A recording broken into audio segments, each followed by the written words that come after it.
So let's start.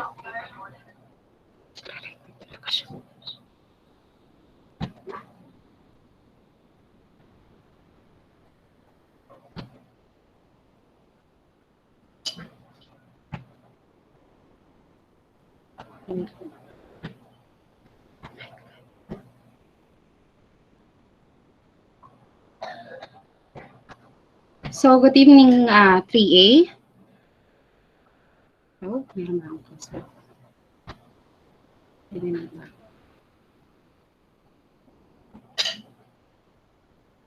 Hello, 3A. Do you hear me? Do you hear me well? Yes, po, ma'am. Okay, let me first introduce myself, guys. My name is Melanie Aranas, and I will be your teacher for today. So nice to see you, 3A. Before we start, may I ask, is this your first class? Anyone? Yes po. Okay. So, shall we start? Okay, so let's have a short review for your previous topic last time. What have you learned last time? Anyone in the group?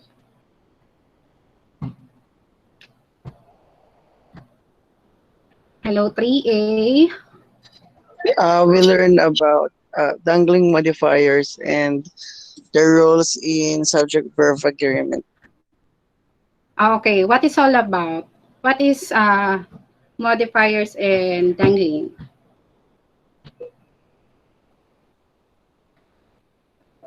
Anyone?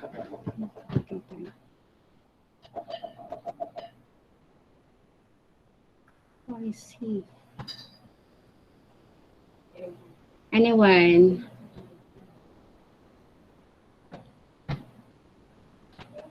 Can you use your microphones or chat box so I will see your answer?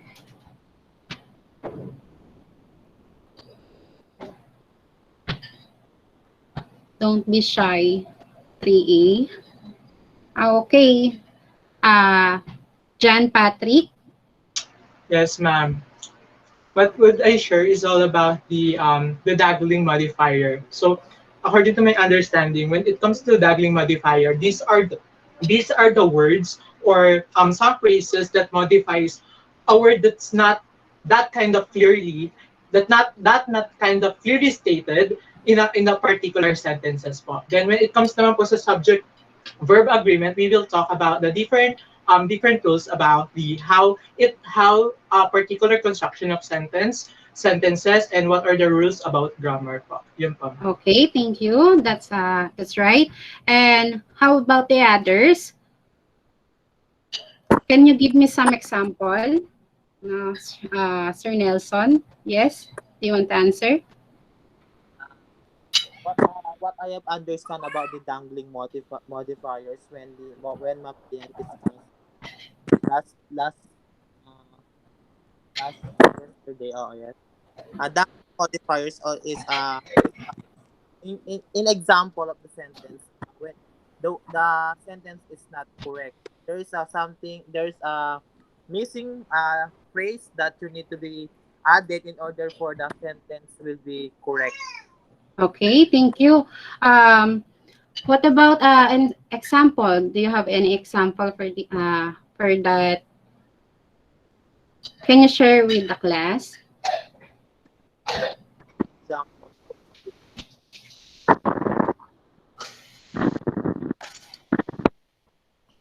Can you use if you're shy? Uh, can you use your what do you call this? Chat box.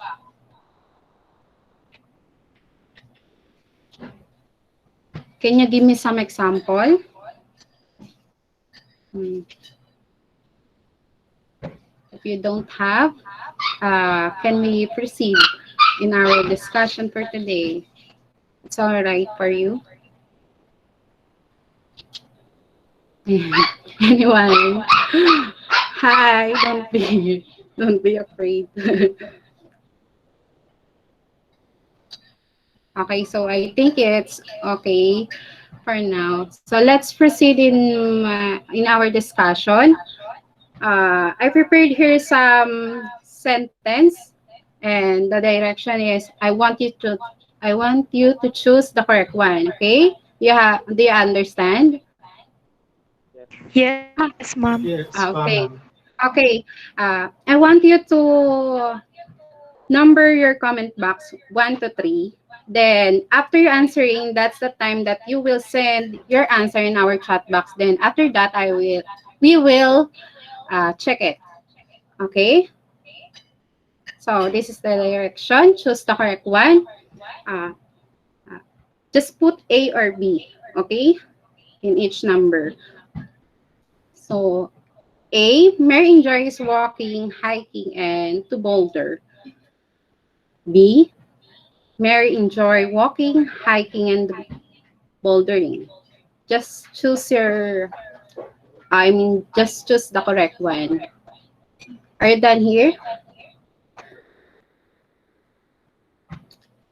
I repeat, just put 1 to 3. Then after answering the questions 1 to 3, that's the time that you will send your answer. Okay? Okay. Are you done? Yes, ma'am. So number 2, she likes to walk, hikes, and climbing.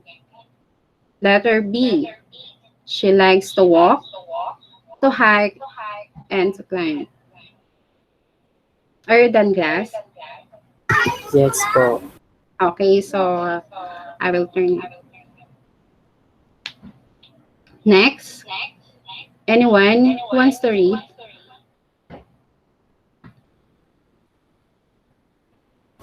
Opo, ma'am. Okay, sige, sir. Please read. Letter A. This weekend, Mary has enough time for walks but not climbing. This So, weekend, Mary has enough time for walking but not for climbing. okay, thank you, sir. Are you done answering? Yes, ma'am. Okay, Yes so po. let's check. Okay, so let's check. The answer number 1 is letter A.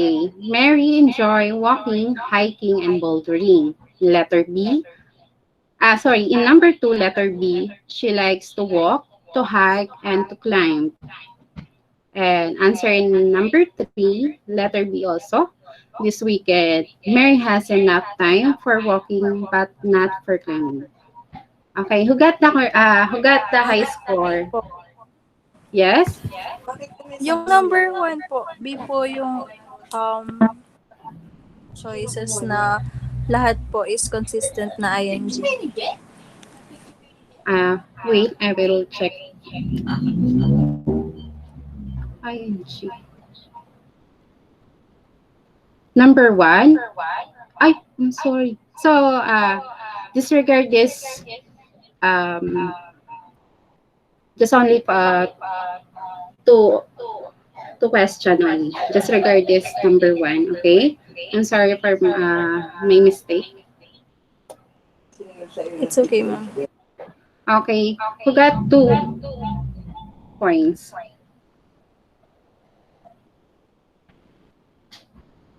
Uh, Anyone, can you share your scores in our chat box? Okay, so let's move on the next slide. What about fragments? Do you have any idea about fragments? Okay, thank you. Very And it, good, Mary Rose. You got high score. Okay, anyone who wants to share their thoughts about um, fragments?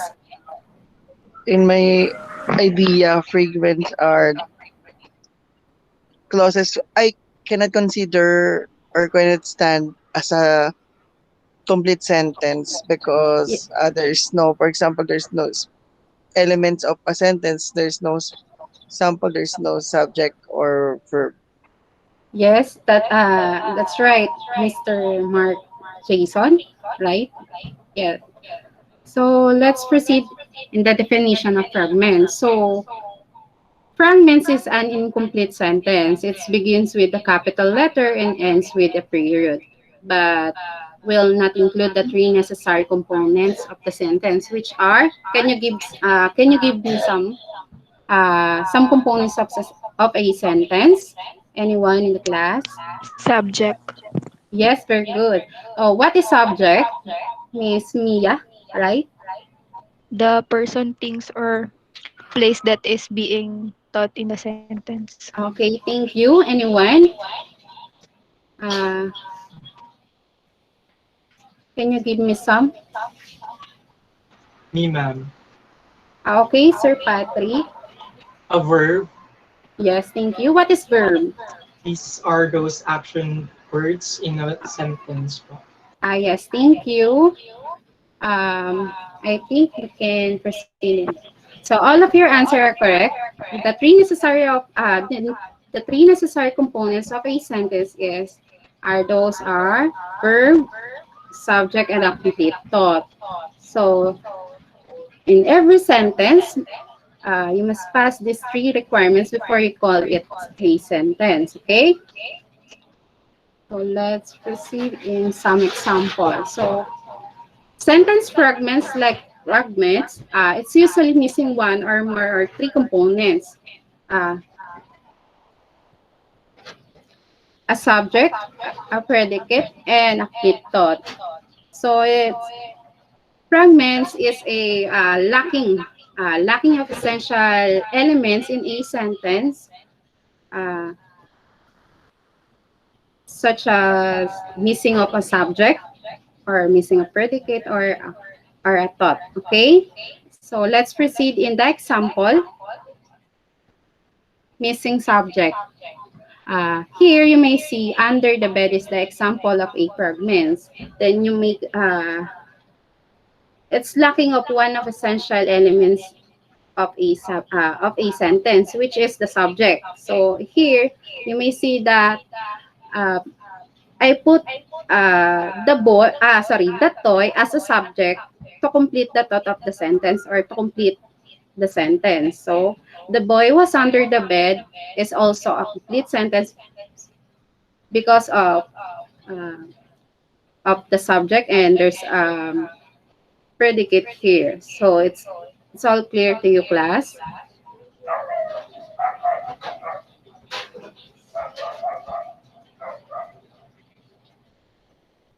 Anyone, can you?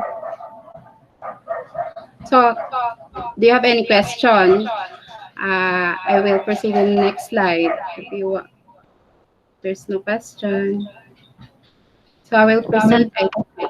I think it's okay. So here you may see that um, missing predicate here. The man is in the house is a fragment sentence. So I just add a predicate lives alone to complete the sentence. And now, um, the man is in the house, lives alone. The question, uh, the, I mean, the man is in the house, he lives alone. It's now a complete sentence because there's a subject, the man, and the predicate, and lives alone. And the thought of the sentence is already there, so it's a complete sentence. So let's proceed in this slide. Complete thought. Anyone who wants to read? Ako po, ma'am. Sige po. Incomplete thought. After they finish dinner, fragment. After they finished dinner, they went to the movies. Okay. So here you may see, after they finish dinner, uh, you have a question in your mind that what happened after? So there's a incomplete thought here. So I just add the thought they went to the movies to complete the sentence. Okay, so I repeat, fragments plus missing components equals complete sentence, okay?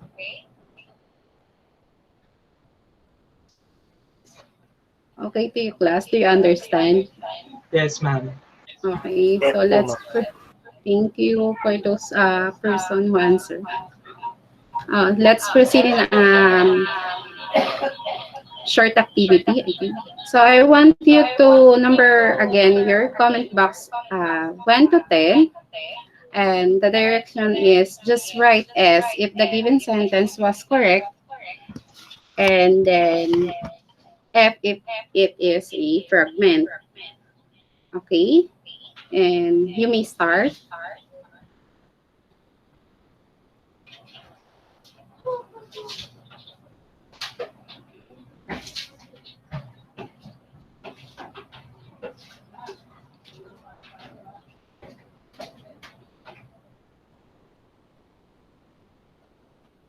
Mm-mm-mm. Mm-mm-mm. Number 1, a time of wonder and amazing.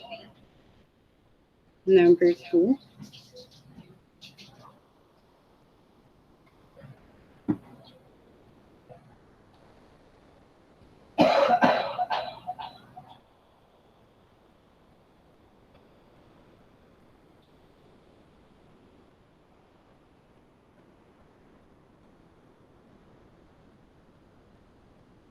okay, are you done answering, guys? Not yet, Not ma'am. yet. Okay. Yes, ma'am. Bakit ba pinagkait kung nakapahiga pa akong ganito? Pag hindi naman naglagay, makrutong-rutong yung daod ko. Diyos ko. Ang inaano ko, hindi naman ako. Okay. All of you are still answering? Yes po. Okay. I give you, it's enough with 3 minutes. I give you 3 minutes to answer.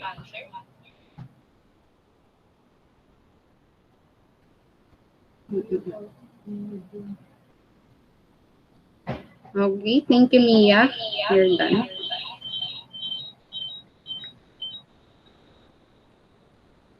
So, let's check your answer, guys.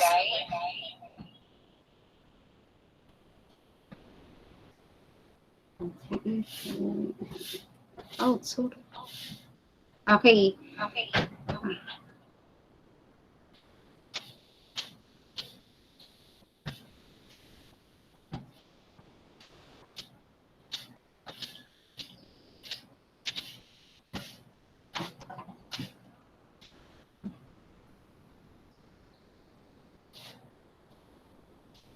Who got 10 points?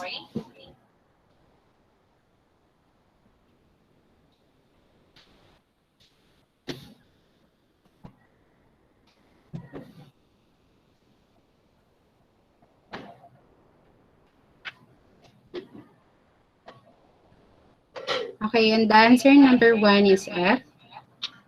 Number 2, F, as in fragments. So 3, sentence. 4, fragments. 5, fragments. 6, fragments. 7, fragments. 8, fragments. 9, fragments also. And then sentence. So we are clear the fragments. What is fragments, guys? Yes, ma'am. Okay, so let's Yes, proceed. ma'am. Let's proceed on the next slide. Please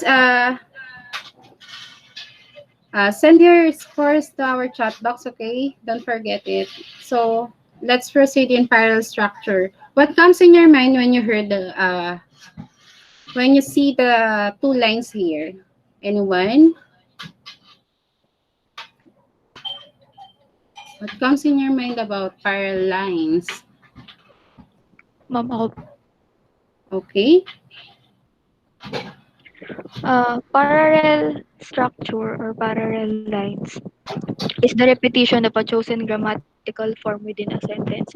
Parang sa isang sentence po is nagbibigay po tayo ng dalawang word na mag-iisa lang po sila Same. ng Yes, exactly. That's correct. Okay, so parallel structure is a meaning using the same words or form of grammatical structure to list an idea comes in a sequence. And also using parallel structure makes your writing clearer and make effective its use conjunction and but or to connect the parallel lines. In my own disputation is style of writing. So parallel style of writing, which makes clarify your way of writing, and it helps the reader to understand your work. So here's some example. See, I enjoy hiking, swimming, and fishing. So here you may see the underlined words, uh, hiking, swimming, and fishing are, are all gerund, okay?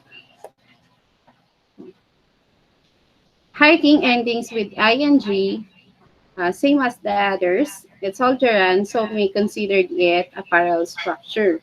So in the second example, um,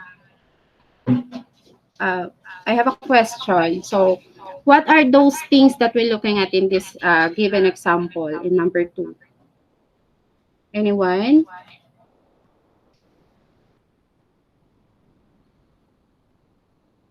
Uh, Sir, Sir John ba yun? Or anyone? Mia, can you... Go to college and get a job. Yes, it's okay. Okay. Go to college and get a job is an example of an action verb. So the way of reading is the same rate of distribution of words. So may consider this as a parallel structure. Okay, so it's clear for you guys. Yes, ma'am. Yes po. Okay, so in the next, okay, thank you for the response. Let's proceed in the third example. Uh, Joe is studying music, dance, and how to make art. So this is my questions here. What are those words that already parallel here? Okay, Sir John Patrick. The word music, dance, how to make art. Sorry. Can you repeat your answer? The words are music, dance, how to make art. Yun po, Ah, ma'am. okay. So let me check. Let me correct you. Uh, the two those underlined words and also sorry. Those underlined words are the things that we're looking at. But my questions here, what are those things that are already parallel here? How to make it. Okay. So Yeah. here in the number 2, the things that Sir Jetro, can you help us? The the only word that I can see that is parallel in this sentence is music and dance. Yes, correct. Because how to make art is not a noun. So you may see here, music and dance is also a noun. So to make the phrase how to make art to become a noun, um, we just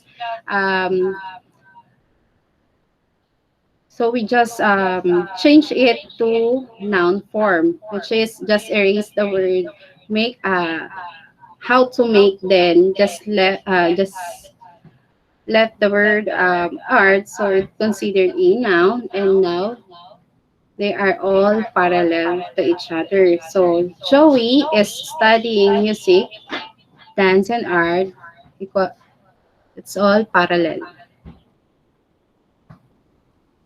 So you may see here in the second example, eggs contains not only protein but also vitamins. You can see here that proteins and vitamins is the same or parallel because protein is a noun and vitamins is a noun also. So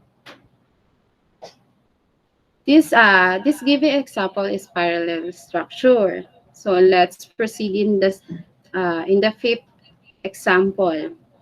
She wrote a letter and mailed into school. So you may see here that the underlined words wrote and mailed is also a same action word and same tense because it's all wrote is a past tense and mailed is also past tense. So it's a example of parallel structure. Do you have any questions here? None po. Okay, thank you. So let's have activity again. Can you put a number again to your comment box? Just 1 to 10 only. Then start answering.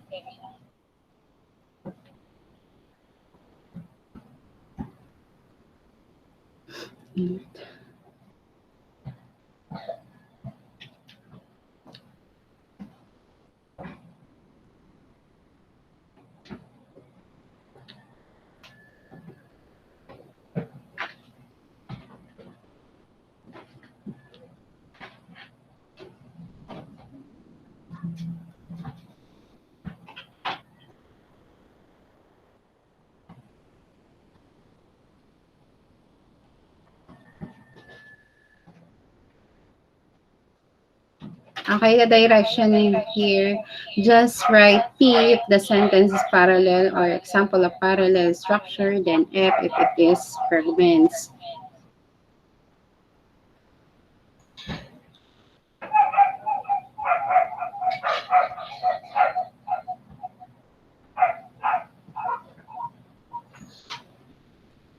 Are you done answering, guys? Yes po. Okay, how about the others?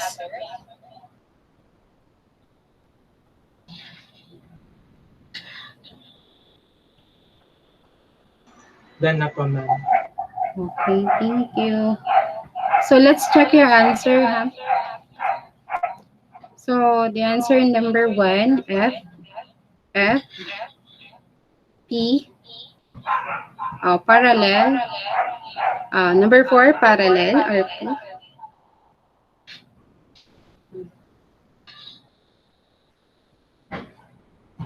Who got a high score or who got 10 points?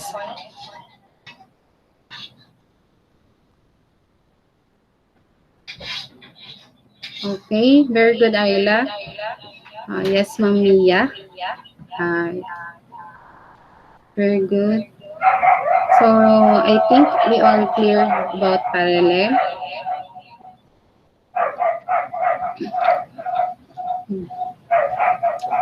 Very good. So now I need 6 students. So anyone who wants to participate?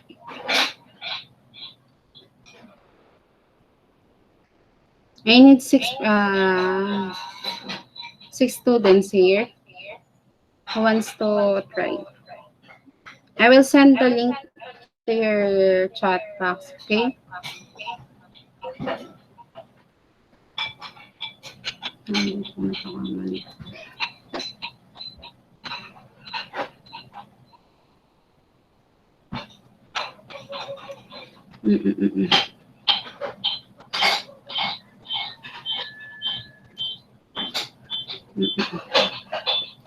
Wait for a while.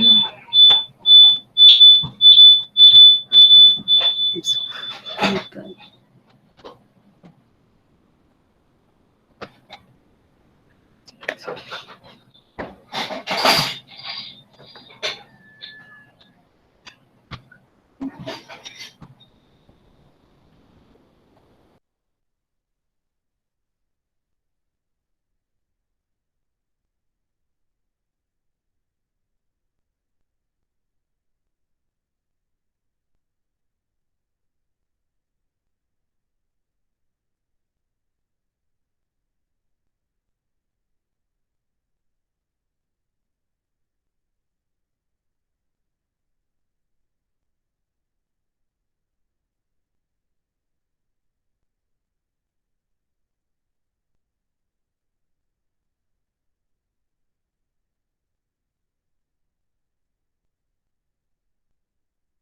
Ma'am, excuse me po, nakamute Ma'am, po ata nakamute po kayo. yata ako. I'm sorry. Uh, uh, I, I need 6 students here. I just raise your hand if you want to participate.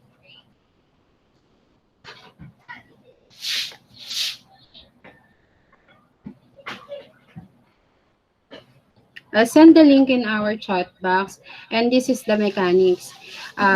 For those 6 students who wants to try, don't be afraid. It's easy for you, I think.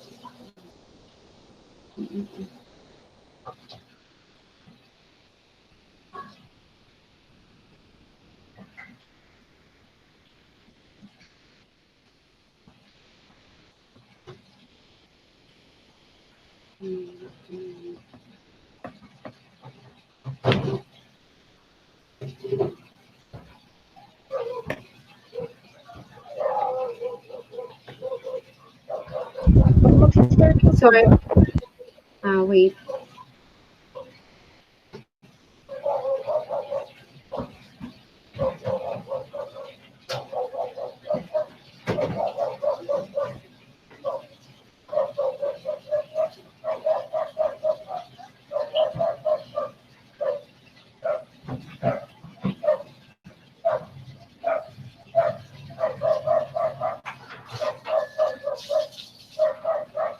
Oh, wait.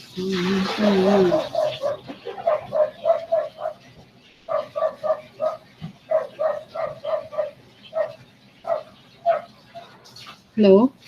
Um,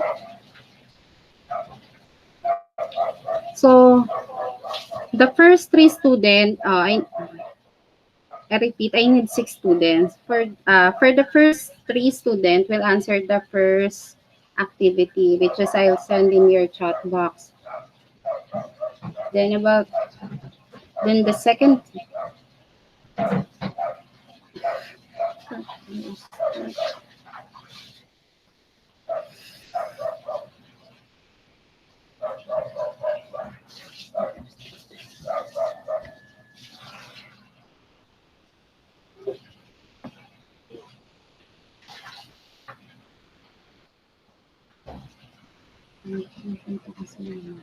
I'm sorry, mom.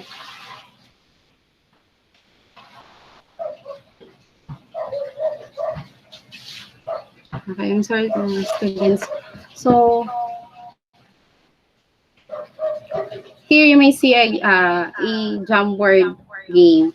So this is the mechanics. For those 6 students who willing to participate, uh, I want you to answer those questions and follow the instruction. Then after you answer, I want you to explain your work. Okay?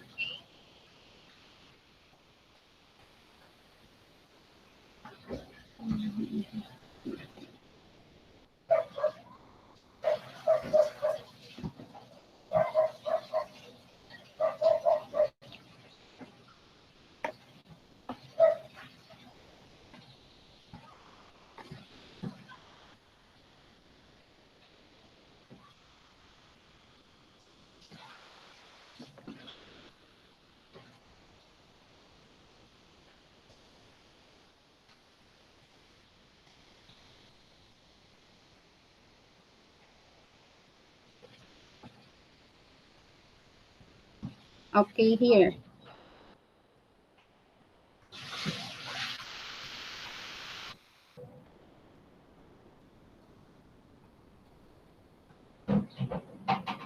Okay.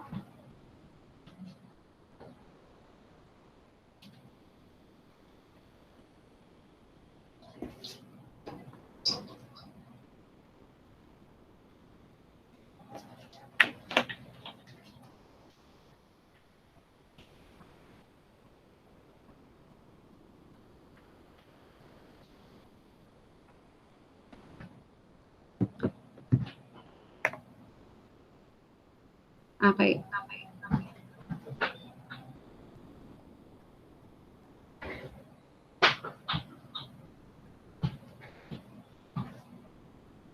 Excuse me po. Yes? Mamili po kayo ng tatlo sa una po. Ma'am, nakikita po namin nag-a-answer yung kaklase namin. Okay.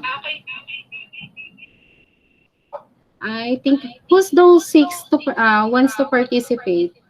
Okay, I will. Okay, Mia, you may answer the.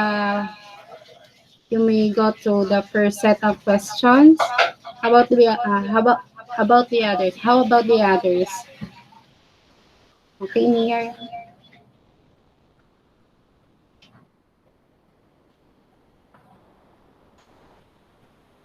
Can you answer the first set? Yeah.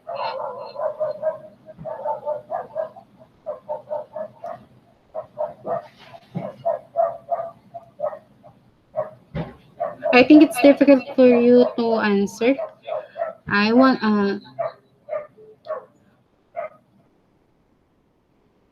just simply comment. Okay, class. I'll change the mechanic. So I want you to comment your answer for those students who wants to participate. Just use your comment box to answer. Okay.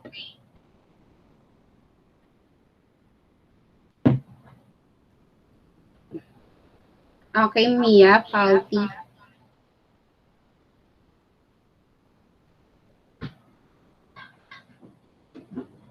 Next. Who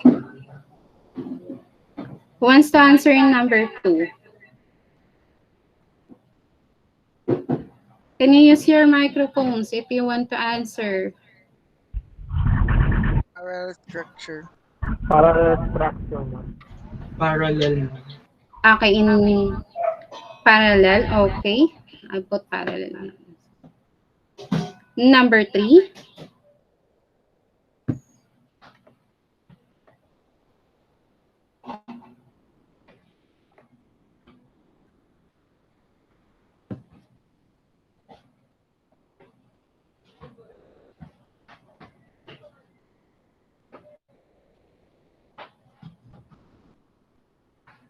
So your answer in number 1 is faulty parallel, Mia, right? In number 1.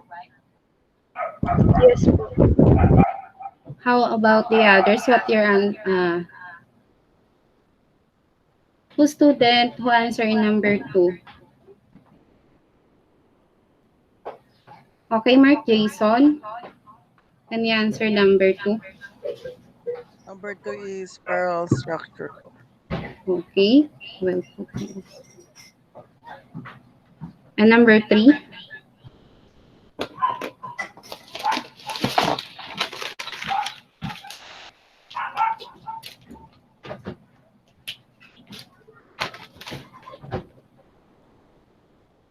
Mia, can you explain your answer? Number 1, why faulty parallel?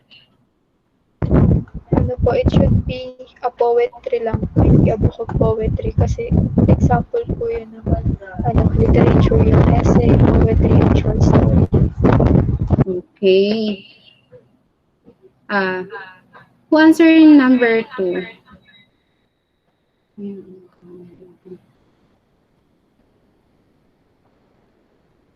Okay, Nelson, can you explain your work? Succeeding is all about with those taking physically and using it to class sometimes. So it is parallel structure kasi I think it is complete thought and the parallel structure are closely critically and making I'm the sorry, class. I didn't understand you. There's something in your line. Can you message your answer in our chat box? Please use your chat box. Mr. Benson.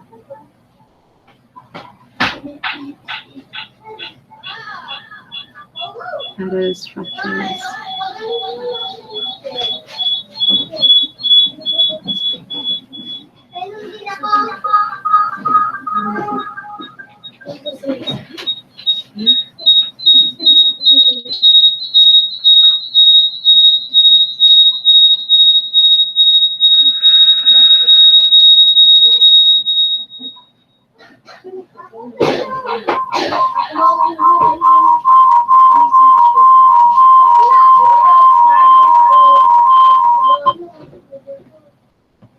Anyone?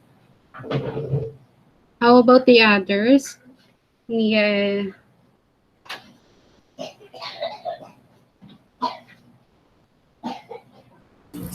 I want to answer a number three. Okay, Jetro, can you answer number three? I think that's the sentence is faulty parallel because Yeah. at the first verb they use hailed and hop, which is past tense, while on the last is disappearing, uh which should use disappeared into traffic to become Okay, thank parallel. you. Your answer is correct. Let me correct you. Carl wrote an essay, a book of poetry, and a short story. So, wrote is a example of in wrote an we just look that the things that we need. So here you may see wrote an essay, book of poetry, and a short story is a written in the same way. Oh, okay, so the answer here is parallel. But in the second example, succeeding in school is all about read closely, thinking critically, and making it to class. So let's first look the things that we need to, or the things that we're looking at, need to looking at. So here you may see that read closely or read is a infinite verb. Then thinking is a example of gerund because of ing words here. Then making is also gerund because of ing. So the answer here is multi-parallel. Okay? So in the third example, my friend hailed a cab, have in, and was disappearing to traffic. So the things that we're looking at here are the verb or the things that need to check. The word hailed, hop, and disappearing. Okay? Are you there? Are you still there? Okay. Yes. Yes, Yes, ma'am. ma'am. Okay. So hailed here is example of um, in the ends with ed, right? So should be past tense, right? Okay. And hop is also ed, written the same way, but disappearing is example of gerund because of ing verbs in ending. So the answer in number 2 and number 3 is a faulty parallel. Okay? Hello, class. You still Okay there? po. Yes, ma'am. Okay. Yes. Okay. So the answer in number 1 is parallel. Parallel po. Okay. Parallel po siya. In number 2 and number 3, faulty. Because of students just look, uh, I mean, analyze first the sentence. Okay? Okay? Yes, ma'am. uh, it's okay to make mistake, okay? We are the same. We do a lot of mistake for. So now here, anyone who wants to try to answer?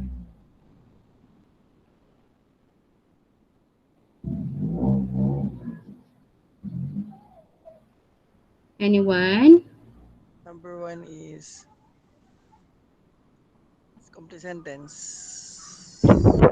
Yes. Okay. Yes. Complete sentence. Why?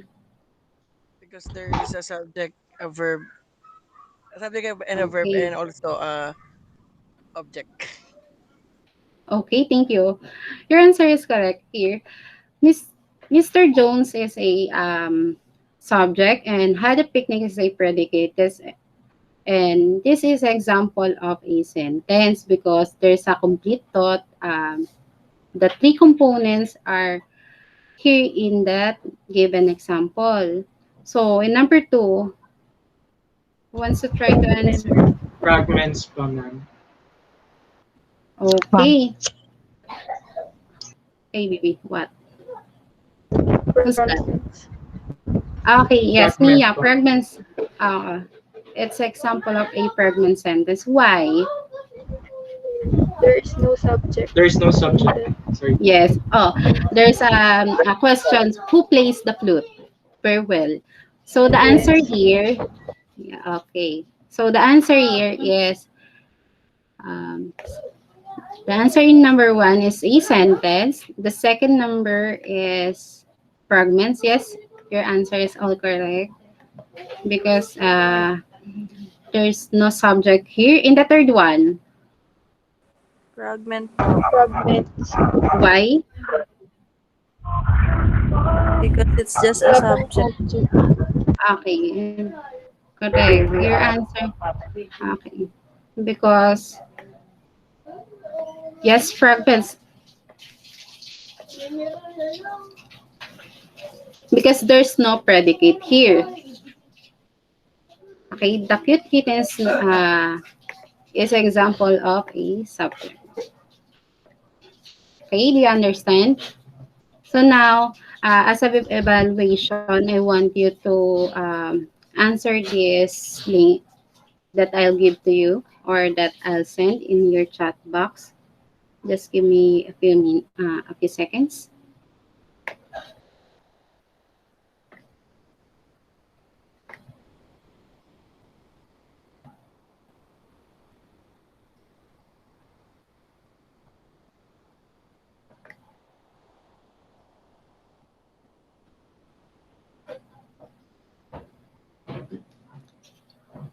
My dear student, I want you to look your chat box. Then I want you to click that link, then answer it.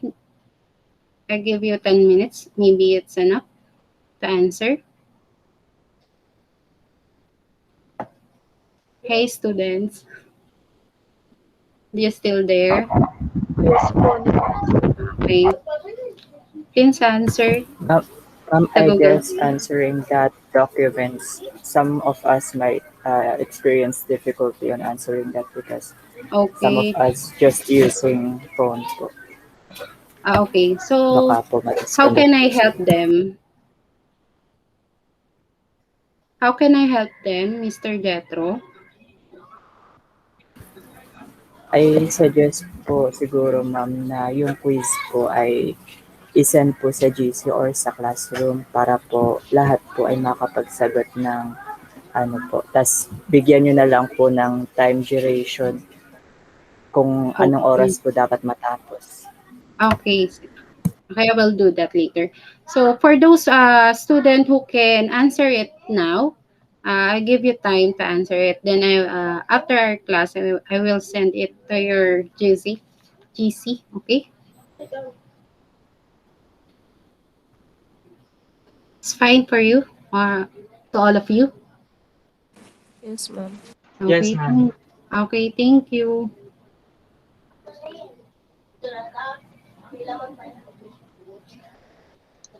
Are you done, Ma'am Melanie? Yes, ma'am. I'll just give them an assignment. For advanced reading, I want you to search some info about technical writing, and that's your assignment. And I'm done, ma'am.